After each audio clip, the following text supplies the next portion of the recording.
अब बीजेपी के जितने अनपढ़ सांसद हैं उनको बोलिए मंदिरों में जाएं, संसद के अंदर हम जैसे पढ़े लिखे युवाओं को आने दें। ये ईवीएम जो चीज है, इस ईवीएम को हटाइए ना, फेंकिए इस ईवीएम को, करवा दीजिए बैलेट पेपर से चुनाव। यही समस्या है, गरीब युवा चीख रहा है और ये लोग खा रहे हैं। ये तो खा रहे हैं सांबर, इडली, डोसा। अरे महिलाओं के संग अत्याचार कितना हुआ? मणिपुर में कौन गया? मणिपुर में कौन गया? अगर राम सब में है तो क्यों इस देश को पक्ष और विपक्ष में बांटते हो? हेलो दोस्तों, एक बार फिर से आप सभी का मैं बहुत बहुत स्वागत करता हूं। मैं इस समय देश की राजधानी दिल्ली में मौजूद हूं।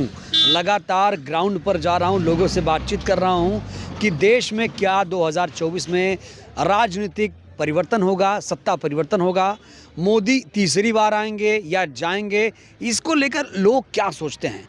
आज इन्हीं सवालों को लेकर हम जनता के बीच पहुंचे हैं।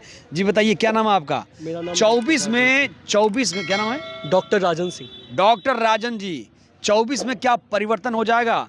मोदी जी फिर तीसरी बार या कोई और तो कौन? नाम क्या है?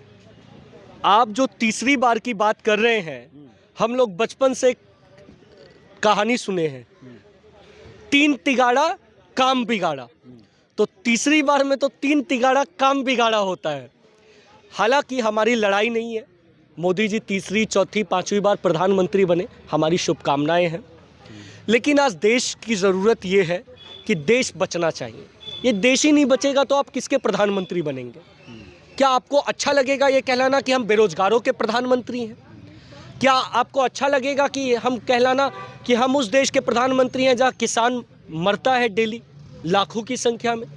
क्या आपको अच्छा लगेगा ये कहना कि इस देश के अंदर में मैं उस देश का प्रधानमंत्री हूँ जिस देश में महिलाएं असुरक्षित हैं? आज हम लोग क्या मांगने के लिए निकलते हैं भैया? और हम लोग तो साफ साफ कह रहे हैं ना, हमारे युवाओं को रोजगार दे दो, महिलाओं को सुरक्षा दे दो, बहनों को सुरक्षा दे दो, किसानों की आय दुगना कर दो। और ये ईवीएम जो चीज़ है, इस ईवीएम को हटाइए ना, फेंकिए इस ईवीएम को, करवा दीजिए बैलेट पेपर से चुनाव। क्यों परेशानी है बैलेट पेपर से चुनाव कराने में? बैलेट पेपर से अगर चुनाव कराने में परेशानी है तो वो बताएं कि ये परेशानी है। इस देश में इतने सालों तक बैलेट पेपर से चुनाव होते आए हैं, कई लोग महान महान लोग बने हैं इस देश में, सांसद बने हैं, मंत्री बने हैं, सरकारें बनी हैं। बैलेट पेपर से दोबारा बैलेट पेपर से चुनाव कराने में क्या समस्या है? और हम लोग तो कह रहे हैं कि भारतीय जनता पार्टी का मुख्य मुद्दा था कि राम जी का मंदिर बनेगा। हम लोगों को बहुत खुशी है, मुझे बड़ी खुशी है कि राम जी का भव्य मंदिर बना। अब मंदिर बन गया, अब बीजेपी के जितने अनपढ़ सांसद हैं उनको बोलिए मंदिरों में जाएं, संसद के अंदर हम जैसे पढ़े लिखे युवाओं को आने दें, हम जैसे पढ़े लिखे युवाओं को आने दीजिए। आज क्या मोदी जी को आप लोगों ने मंदिर बनाने के लिए चुना था? अरे हमने कब चुना? वो तो खुद बोले मंदिर। अब मतलब हर चीज हम ही लोगों पे थोपिएगा, ये गलत बात है भाई। भारतीय जनता पार्टी ने स्पष्ट कहा था कि हम लोग मंदिर बनाएंगे। मंदिर बन गया, भव्य मंदिर बना है, बहुत सुंदर मंदिर बना है। अब मंदिर में जाएं, पूजा करें, भंडारा खाएं, सीढ़ी पे भजन करें और खूब आनंद से प्रभु राम के कीर्तन गाएं। लेकिन संसद छोड़े साहब, संसद में हम जो बात कह रहे हैं ये कि राम मंदिर बना, बड़ी खुशी हुई। आपको भी खुशी हुई राम मंदिर बना? तो देखिए, आस्था अपनी जगह है। मैं हर चैनल पर अपने देश के सनातनी भाइयों को मैंने हार्दिक शुभकामनाएं भी दी। मकसद मंदिर या मस्जिद बनने से नहीं है, मकसद है भूखे को खाना खिलाना, मकसद है नंगे को कपड़ा पहनाना, मकसद है प्यासे को पानी पिलाना। आज हमारे जिनको हम राम, श्री राम भगवान कहते हैं, आज उनका अस्तित्व इतना छोटा दिखाया जा रहा है। मैं उन लोगों से कहना चाहता हूं जो मुट्ठी भर लोग जिन्होंने पतंगड़ बना रखा है देश के प्रधानमंत्री जी का, कि देश के प्रधानमंत्री जी अपनी उंगली पकड़कर श्री राम को मंदिर में ले जा रहे हैं। अरे नालत है। मैं एक मुस्लिम परिवार से हूँ, मेरे दिल को बहुत ठेस पहुंची। श्री राम हम उनकी उंगली पकड़ के चलेंगे या ना कि हम श्री राम हमारी उंगली पकड़कर चलेंगे? क्या भगवान ईश्वर या अल्लाह जिसे हम कहते हैं, मतलब सबका मालिक एक नाम अनेक, क्या इंसान से छोटा हो सकता है? ये बड़े हमारे दुर्भाग्य वाली बात है कि आज हम किस उसमें जी रहे हैं। हमारे देश को गुमराह किया जा रहा है। अमृत काल में जी रहे हैं आप लोग। अमृत काल में नहीं जी रहे भैया, अमृत काल में जी रहे हैं वो लोग। अमृत काल उनके लिए होगा, भारतीय जनता पार्टी के नेताओं के लिए। अमृत काल उनके लिए होगा जो उनके सहयोगी हैं। अच्छा ये बताइए, राहुल जी के लिए अमृत काल कब आएगा? अमृत काल देखिए, इससे राहुल गांधी या अखिलेश गांधी ये सब छोड़िए, इस वक्त जो ज़रूरत है देश को बचाने की ज़रूरत है। जैसा अभी भाई ने कहा, इस वक्त जो ज़रूरत है बेटी को बचाने की ज़रूरत है, किसान को बचाने की ज़रूरत है, इस देश के बेरोजगार को बचाने की ज़रूरत कैसे बचेंगे, कैसे बचेगा। मैं कहता हूँ आप ईवीएम पे भी बैन मत लगाइए, खाली आप वीवीपैट गिनती करा लीजिए, आपको पता चल जाएगा कि आप कितने देश के लोकप्रिय नेता हैं। वो भी कराएंगे तभी आप लोग उसमें भी नुक्ताचीनी कर देंगे। मेहताब हिंदुस्तानी चैलेंज करता है, मोदी जी की तो गारंटी छोड़िए, मैं अपनी गारंटी दे रहा हूँ। देश के प्रधानमंत्री जी सिर्फ वीवीपैट से या बैलेट पेपर से चुनाव करा लें और मेरे सामने लड़ लें, अगर मेरे सामने वो जीत जाए चेयरमैनी का भी चुनाव नहीं जीतेंगे। क्या नाम है आपका? मेरा सहमत हैं इनकी बात से? मेरा नाम डॉक्टर एहसास रन है। मैं राष्ट्रीय बहुजन कांग्रेस पार्टी का मैं राष्ट्रीय अध्यक्ष हूँ। मैंने ईवीएम हटाओ देश बचाओ के बारे में हमने शुरू से लेकर अब तक जो है हम इस देश के प्रधानमंत्री जुमलेबाज से 56 इंच के सीने पर ये जंतर मंतर में मैंने एक प्रदर्शन किया था 8 मई 2023 को। मैंने उनसे कहा था, मैं इंची टेप लेके आए थे, मैंने कहा अगर प्रधानमंत्री अगर तुम्हारा 56 इंच का सीना है तो 44 इंच के सीने के सामने आके देखो। मैंने इंची टेप लिया, लेकिन प्रधानमंत्री को जब ज्ञापन दिया तो प्रधानमंत्री आए नहीं। अरे तुम डरते क्यों हो? इस 44 इंच वाले आदमी से डरते क्यों? तुम्हारे पास तो सीबीआई है। अरे आपकी हैसियत क्या है? मेरी हैसियत क्या है? मेरी हैसियत तो इतनी लंबी है कि इन दोनों के पास कोई हैसियत ही नहीं होगी। और हमारे ऊपर तो हमने उनको चैलेंज किया। कौन है? पार्षद हैं, विधायक हैं, सांसद हैं, मंत्री कौन है आप? कौन? आप। अरे हम तो सब कुछ है, इलेक्शन कमीशन ऑफ इंडिया के दिए हुए हम मंत्री हैं, इस मंत्री हैं। अरे वो ईवीएम के दम पे मंत्री बन गए तो क्या बन गए? अरे ईवीएम के मन के मंत्री बने बैठे तो क्या बने? अरे ईवीएम को तो हटा के देखो, डिब्बा रख के देखो, तब हम देख लेंगे मंत्री बन गए क्या बन गए। ये तो जनता ने चूस टाइम कहा कि जनता ने चुन के भेजा, तालियां बजा के तालियां बजाई, सब कुछ करके। यानी ईवीएम जब तक है तब तक आप वेटिंग इन बेट में रहेंगे? रहेगी नहीं 2024 में। कैसे नहीं रहेगी? अरे तुम्हें हमें पता है, तुम तो इसके बारे में तुम मोदी के भक्त हो जो इस तरह की बात कर रहे हो। मैं ये कहना चाहता हूँ 24 में ईवीएम मशीन नहीं रहेगी। वहाँ क्या होता है जहाँ पे बीजेपी नहीं जीतती है, दूसरी सरकारें जीतती हैं, तो वहाँ ईवीएम में क्या होता है? कहाँ पे? वहाँ पे मतलब वहाँ अरे मेरी बात सुनो, जो सरकार उनका कहना ये है, अरे उनकी बात मानने की बात ये है कि बड़ा स्टेट मुझे दे दो। अरे मेरी बात सुनो, अरे ये बात लॉजिक सुनिए। बड़ा स्टेट मुझे दे दो, छोटा स्टेट इनको दे दो। ईवीएम इसलिए वहाँ डाउन हो जाती है ताकि इनको जनता का मुंह बंद कर दें। अगर हिम्मत है तो तीनों देख ले। अंकल वो पेड़ा खिला के एड़ा बनाते हैं। आप बताओ अंकल जी, अंकल जी बताओ क्या तर्क है? लॉजिक बताओ, लॉजिक पे बात। भाई देखो ऐसा है, आज के युग में भी अगर ये ऐसी बात करते हैं तो मेरी समझ से बाहर है। कैसी बात कर दी? अंकल आप भाई ईवीएम में चलो छोटे बड़े उसकी वो कर दो, पहले तो मध्य प्रदेश में कांग्रेस ही जीती थी, उसी की सरकार में देखिए अंकल, अरे आज हम डिजिटल इंडिया अरे महिलाओं के संग अत्याचार कितना हुआ? मणिपुर में कौन गया? मणिपुर में कौन गया? आप मुझे ये बताओ, क्या आपको ईवीएम पर विश्वास है? पूरा विश्वास है, पूरा विश्वास है? पूरा विश्वास है। तो ये लोग झूठ बोल रहे हैं? अपनी शाख के ऊपर जीत रही है बीजेपी, जहाँ भी जीत रही है, काम कर रही है इसलिए जीत रही है। बताओ भैया। देश के प्रधानमंत्री जी को फलस्तीन और इजराइल तो दिख जाता अरे है। अपनी साख के ऊपर मेरी बात, अपना मणिपुर नहीं दिखाई देता क्या? वो देश से बाहर है। ऐसा है, मणिपुर के अंदर जो दंगे हो रहे हैं बीजेपी सरकार वो, थी? अरे भाई वही बात, ऐसा है, हर एक आदमी को नहीं समझाया जा सकता।